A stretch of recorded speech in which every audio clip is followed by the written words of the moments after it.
Wokeness, in many ways, set us back.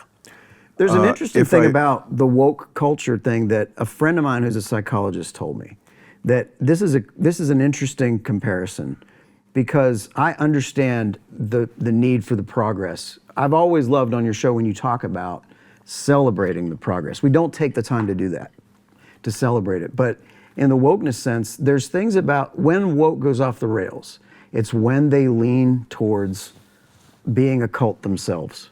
And that is where you got to repent, you got to do this. And a religion. There's John McWhorter, African-American, I love him, he's a genius. He's on my show as much as I can get him. He's a professor, but he wrote a whole book about that, the religion of anti-racism.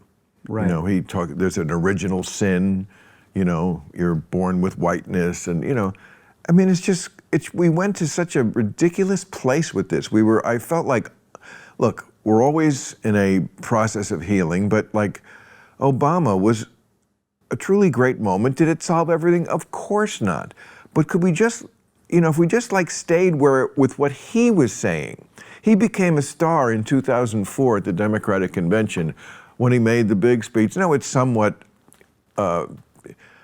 fanciful, but it's hopeful. You know, he said, "We are not Black Americans and white Americans. We are not Latino states, and there's not red states and blue states. We are the United States." And like, yes, he was like, here I am, half black, half white. I'm representing where this country is going. We have to live together. There's no reason to hate each other. There's reason to hate what people in the past did, and some people in the present, yes. But not all. And now I feel like there's this people walking on eggshells, and for races, which of course are continually intermarrying more. I mean, it's happening. Whether there are lots of segregated dorms on colleges, and you can try, but it's happening. People are still coming together as they should. And I felt like we were at a better place in the sense that we used to be able to talk about it more, like your song, joke about it more. People become asshole buddies when they joke with each other. Now I feel like we're at this place where, oh no, that's funny and I think he'd laugh, but I better not.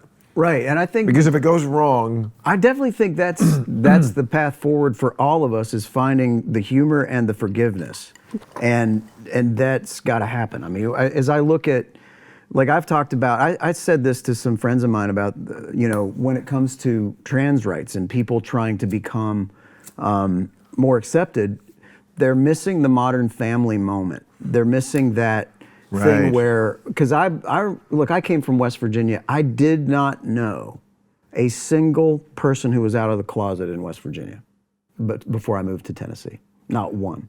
And I don't think I did living in New Jersey either. And of course, I'm a little older than you, but you know, I mean, people keep to their tribes, and especially back in that day. I mean, to this day, I really don't know a trans person, and that's not because I do. I'm not trying to avoid them. I just feel like we obviously don't travel in the same circles. But I'd be perfectly open to being friends with anybody. I've got a few, and the thing about that is that when I think back to when I moved to town in Tennessee and started this journey of being a music artist, here comes Ellen doing what she did for gay rights and people becoming like, oh wow, this is she's funny and I really like her, and the next thing you know, here's Will and Grace. But then Modern Family, I had the most conservative friends of mine watch Modern Family, and their favorite two characters were Mitch and Cam, the Eric Stone Street, and it was the type of thing where they would tune in every week to see that couple. And that moment, the next thing you know, we all woke up one day, and it was, everybody seemed for that. And it's no coincidence that art had taken us there as a society. TV specifically. TV, and I feel like when TV shows people something, it normalizes it for good and bad. It normalized Donald Trump. Yeah. But it also normalized, you're right, Will and Grace. You know, it's like, oh,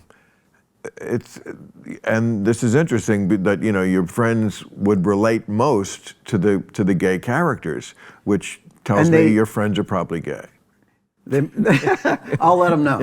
But it's like that. It's like they thought, oh man, I understand the things this couple is going through, you know. And of course, because and that's the the overarching point of this whole discussion we're having is that, it's not impossible to get to the place, right? Even with our horrible, sorry racial history and our sorry history to women and to every fucking person, I get it, except the white men.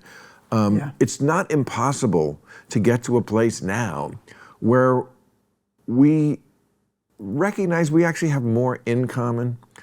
For sure. There was a time when we didn't, where white people and black people had so little in common because, of course, the oppression, the horrible oppression that was visited upon them. So you couldn't even, in the South, you couldn't look a white person in the eye walking down the street. Oh yeah. Obviously, you don't have anything in common with that person. Now we're all in line together at Starbucks, and we're doing this, and we're doing that. Yeah. There are still problems. Yes, of course. Nothing will ever be perfected. But I keep saying, can we just live in the year we're living in? Can we not go by these zombie lies, which are lies that something that's been debunked. It comes back to but celebrating you're still pretending is alive. Yeah, right. And let's not pretend that we're in 1958 or 78. Let's just live in the year we're living in, acknowledge that there's work to be done, and buy your record. Wiz Khalifa's coming here. Is he really? After I'm done with you, Brad. That's going to be just like this. Hey, thanks for watching the clip. Hit the subscribe button now so you never miss out on our Club Random content that's posted daily.